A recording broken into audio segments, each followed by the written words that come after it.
Hey guys, welcome to my channel. আমি মনোজ। এখন আমরা কথা বলবো যে মেগাস্টার শাকিব খান রিলেটেড কথা বলবো।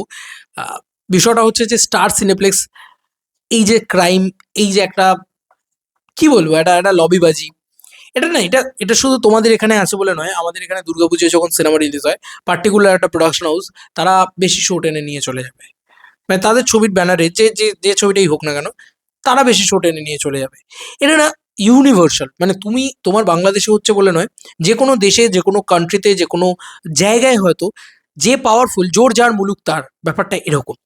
তো ব্যাপারটা হচ্ছে যে যে ছবির চাহিদা থাকে সেই ছবিকে প্রথমে ঈদের সময় ব্যবসা করতে দেওয়া হয় না। এটা অদ্ভুত ব্যাপার, ব্যবসাটাকে মেরে দেওয়া হয়। এবার তুমি ধরো, পার্টিকুলার আমি লাস্ট ইয়ার দেখেছিলাম বরবাদের হিউজ ক্রেজ, একটা ক্যাপাসিটি ইস্যুতে ভুগছে বরবাদ। এবার তুমি দে ভাই, ঢেলে শো দিয়ে দে বরবাদকে। বাদ বাকি ছবিগুলো ক্যাপাসিটি ইস্যুতে ভুগছিল না, কিন্তু ওই বরবাদ ক্যাপাসিটি ইস্যুতে ভুগছিল। মানে যা হল রয়েছে সাফিসিয়েন্ট নয়, এত লোক চলে এসছে, এরকম একটা পরিস্থিতি তৈরি হয়ে গেছিল বাংলাদেশে। তো তারপরেও না, star cineplex, so-called star cineplex, তারা না দেয়নি, তারা শো দেয়নি, তারা ওই লেভেলে, এবং ঈদের টাইমটাতে দেয়নি, তারপরেও তারা ঢেলে শো দিয়েছে। আরে ভাই, ঈদের টাইমেই তো ব্যবসা হয়, আমাদের এখানেও সেম জিনিসটা করা হয়। ধরো 25শে ডিসেম্বরের টাইমটাতে ব্যবসা হবে, সেই টাইমে একটা হিন্দি ছবিকে গাদা শো দিয়ে রেখে দিল। আরে ভাই, চলছে না, ফাঁকা যাচ্ছে, তা কি হবে? 3 দিন, ঠিক আছে, 3 দিন বাদ থেকে তখন নামিয়ে বাংলা ছবিটাকে গাদা শো দিচ্ছে। এবার তখন তো বাংলা ছবিটা চলছে, ঠিক আছে, কিন্তু ঈদের টাইমে যেটা চলবে সেটা তো আর লেভেলে চলবে না। তোমাদের যেরকম ঈদ, আমাদের সেরকম ক্রিসমাস, দুর্গাপুজো, এগুলো চলে। তো এই সেম জিনিসে আমরা দেখেছি ভাই, দেবের সাথে এই সেম জিনিস করা হয়, বারবার করা হয়। আরে ভাই, 25শে ডিসেম্বর যেটা ম্যাসিভ চলবে আমাদের কাছে, ম্যাসিভ চলে আমাদের এখানে 25শে ডিসেম্বর ছবি, বা ধরো অষ্টমীর দিন সলিড একটা ভিড় হয়, ঠিক আছে। তো সেই জিনিসটা, মানে দুর্গাপুজোর অষ্টমীর দিনের কথা বলছি, সেম জিনিসটা ঈদের দিন হয়, বা ঈদের 2 দিন 3 দিন, এই এই ঈদের সপ্তাহটা, ফার্স্ট সপ্তাহটা হয়। তো ওই ওই টাইমটাতেই তো ম্যাসিভ শো দরকার, কিন্তু ওই টাইমটাতে শো কেটে দেয় স্টার সিনেপ্লেক্স। এবার বক্তব্য হচ্ছে এটা বলা উচিত, কিন্তু তোমার কি মনে হয় এটা নিয়ে কথা বলে, এটা নিয়ে মানে আওয়াজ তুলে কোনো লাভ হবে? আমার মনে হয় কিচ্ছু লাভ হবে না, এটা আমার বিশ্বাস। আমি এখানেও বলে দেখেছি, অনেক অনেক কিছু হয়েছে, কিচ্ছু হয়নি, ওখানেও কিছু হবে না। জোর যার মুলুক তার। আমি এই কথাটা আগেও বলেছি, এখনো বলছি, এই সেম ভিডিওতেই বলছি। প্রিন্স ছবিটা মেজরিটি শো পাওয়া উচিত, কিন্তু স্টার সিনেপ্লেক্সে কি সত্যি সেটা পাবে? উত্তর হচ্ছে না, হয়তো, হয়তো না। যদি প্রিন্সই না পায়, বাদ বাকি ছবি কি অবস্থা হবে জানি না। তবে প্রিন্স ওপেনিংয়েই কিন্তু হিউজ শো পাবে, এটা কিন্তু আমার মনে হয় না স্টার সিনেপ্লেক্সে। এবার সবাই এসে প্রিন্স দেখতে চাইবে, তখন তাদেরকে বলা হবে এই ছবিটা দেখে নাও, ওই ছবিটা দেখে নাও, এসব করা হয়? মেগাস্টারের যে কি ক্রেজ আমরা সবাই জানি। এবং এটা কিন্তু সত্যি কথা, যে এই যে 4-5 লাখ টাকার যে টেবিল মানির কথা বলা হচ্ছে, আমরা কিন্তু দেখেছি শাকিব খানের ছবি 18 লাখ, 15 লাখ, ঠিক আছে, এরম করে করেও টেবিল মানি দিয়ে দিয়ে কেনা হয়েছে, বা কিনেছে। প্রচুর হল তারা কিনেছে, এবং তারাও 2 সপ্তাহের জন্য কেনে বা 3 সপ্তাহের জন্য কেনে, এরকম ভাবে কেনে। এবং তারা তাদের হলে চালিয়ে 35 লাখ, 40 লাখ, 50 লাখ, 60 লাখ এমনি করে তুলেছে। এরকম একটা ব্যবসা করেছে, কেউ কেউ 5 লাখ, 6 লাখ দিয়েও কিনেছে, তারপরে 30 লাখ টাকার ব্যবসাও করেছে। তো এই পুরো বিষয়টা, যে এক্সট্রা ব্যবসাটা তারা করছে, সেটা তারাই তাদের পকেটে ঢোকাচ্ছে, প্রডিউসারের পকেটে কিছু ঢুকছে না। প্রডিউসার পকেটে ওই 5 লাখ, 18 লাখ ইত্যাদি, এগুলোই ঢুকছে। আমার না মনে হয় যে টেবিল মানি ডেফিনেটলি ইম্পর্টেন্ট, সেভাবেই বাংলাদেশের সিঙ্গেল স্ক্রিনগুলো অপারেটেড হয়, কিন্তু তার সঙ্গে সঙ্গে বোধহয় একটা পার্সেন্টেজ শেয়ারও খুব ইম্পর্টেন্ট, এবং এই স্টার সিনেপ্লেক্স ঠিকঠাক পার্সেন্টেজ শেয়ারও দেয় না। তো মাল্টিপ্লেক্স ইম্পর্টেন্ট, আমি বারবার মনে করি। মাল্টিপ্লেক্স, সিঙ্গেল স্ক্রিন, সব জায়গায় রাজত্ব যার, তার নাম মেগাস্টার শাকিব খান।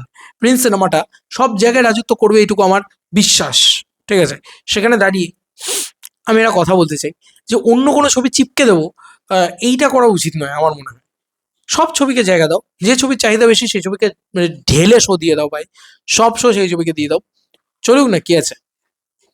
কারণ অন্য একটা ছবি যদি চাহিদা বেশি থাকে, তাহলে তাকে দাও, আমার কোনো ব্যাপার নেই। ধরো প্রিন্স ছবিটা মাল্টিপ্লেক্সে প্রথম 2 দিন ভালো পারফর্ম করতে পারছে না, কালকে তো শো হারাবে, খুব স্বাভাবিক বিষয়। কিন্তু এটা তো হবে না, এটা তো অস্বাভাবিক বিষয় না, মেগাস্টার শাকিব খানের ছবি কখনো এটা ঘটে না। মাল্টিপ্লেক্স হোক বা সিঙ্গেল স্ক্রিন, প্রথম 2 দিন 3 দিনেই মানে একটা ভয়ানক ব্যবসা করে নেয় অলরেডি, এবং ক্যাপাসিটি ইস্যুতে ভোগে। তো তখন ধরো 9টা শো আছে, ধরো 30টা শো আছে, আমি ধরলাম 18টা শো আছে, ধরো 9 থেকে 18টা শো আছে, তো বাড়িয়ে 22টা করে দাও, বাড়িয়ে 25টা করে দাও, তাই না? যখনই দেখছো আমার 22টা শো হাউসফুল হয়ে যাচ্ছে, চলো ভাই আমি 25টা করে দিলাম, 25টা হাউসফুল হয়ে গেল, 30টা করে দিলাম। অন্য ছবির শো কমাও, কারণ অন্য ছবিটা তো হাউসফুল করতে পারছে না, এইটা হচ্ছে গল্প। কিন্তু এটা হবে না, কারণ একটা পার্টিকুলার লবি কাজ করে সো কল্ড স্টার সিনেপ্লেক্সে। তো এটা হবে কিন্তু, যে দেখবে ওই প্রোডাকশনের ছবি, সো কল্ড ওই প্রোডাকশনের ছবি আহ, চলুক না চলুক, ওপেনিংটা কিন্তু খেয়ে দেবে, ওপেনিংটা কিন্তু নিয়ে নেবে ওরা। এটা একটা প্রবলেম। লাস্ট ইয়ার হয়েও ছিল এরকম ঘটনা, যে সবাই এক্সপেক্ট করেছিল যে সেকেন্ড পজিশনটা হোল্ড করবে, সেকেন্ড পজিশনটা হোল্ড করবে, সবাই মাল্টিপ্লেক্স কালেকশন নিয়ে কথা বলতো। আমাদের এখানেও তাই যেরকম হয় ওখানেও সেরকম হতো। বিএমআর আপডেট দেয় আর সেখান থেকে কালেকশন বলা যায় সেরকমভাবে, এবং ডে ওয়ান কালেকশন আসেও, আর সিঙ্গল স্ক্রিনের কালেকশন থেকেও আসে আর কি। যাই হোক, তো সবাই ভেবেছিল ওই ছবিটাই কিন্তু সেকেন্ড পজিশনে থাকবে, কিন্তু অদ্ভুত ব্যাপার, সিয়ামের জঙ্গলি ছবিটা উঠে গেছিল সেকেন্ড পজিশনে। এটা কিন্তু একটা সত্যি কথা। এটা কিন্তু কোনো নায়কোচিত ঔদ্ধত্য বা ইত্যাদি এরম নয়, এগুলো কিন্তু শুধুমাত্র প্রডিউসারের মারামারি। ঠিক আছে, সেখানে প্রিন্সের প্রডিউসার একেবারেই নতুন, তারা অনেক কিছুই সাফার করতে হবে তাদেরকে, খুব স্বাভাবিক, রিয়েল এনার্জি প্রোডাকশন হাউসকেও অনেক কিছু সাফার করতে হয়েছে, এবারও তাদেরকেও করতে হবে, খুব স্বাভাবিক বিষয়। যে যাবে লঙ্কায় সেই হবে রাবণ, ব্যাপারটা এরকম আর কি। আমার মনে হয় যে কালকে এই প্রোডাকশন হাউসগুলো যখন বড় হয়ে যাবে, এরাও তো সেম জিনিসটাই করবে, তাই না? তো এই ছিল এখনকার মতো ভিডিও। আমার মনে হয় স্টার সিনেপ্লেক্সকে বলে লাস্ট ইয়ার বলেও কোনো লাভ হয়নি, এবার বলেও কোনো লাভ নেই। আহ, যেমন চলা তেমনি চলবে হয়তো। কিন্তু ওই যে বলে, তুমি কোনো ছবিকে তোমার 20 কোটি আঘাত করতে পারো, ছবির যদি কন্টেন্টে দম থাকে কিছুতেই তুমি ইয়ে করতে পারো। তুমি দেখো না, 82 কোটি টাকার ব্যবসা করেছে বরবাদ, হিউজ হিউজ হেভেন বিজনেস। সেই বিজনেস তুমি আমাকে বলো না, মানে এটা তো খুব সিম্পল পয়েন্ট, এটা তো খুব সিম্পল কথা, যে সেই বিজনেসটা তো আর কেউ করতে পারেনি। বরবাদকে আটকে না হয় 100 কোটি থেকে 82 কোটিতে নামিয়ে আনতে পেরেছে, 8 কোটিতে কিন্তু নামিয়ে আনতে পারবে না। ঠিক আছে, এইটা হচ্ছে পাতি বাংলা কথা, আমার তো তাই মনে হয়। তোমাদের কার কি মতামত জানিও। Bye bye.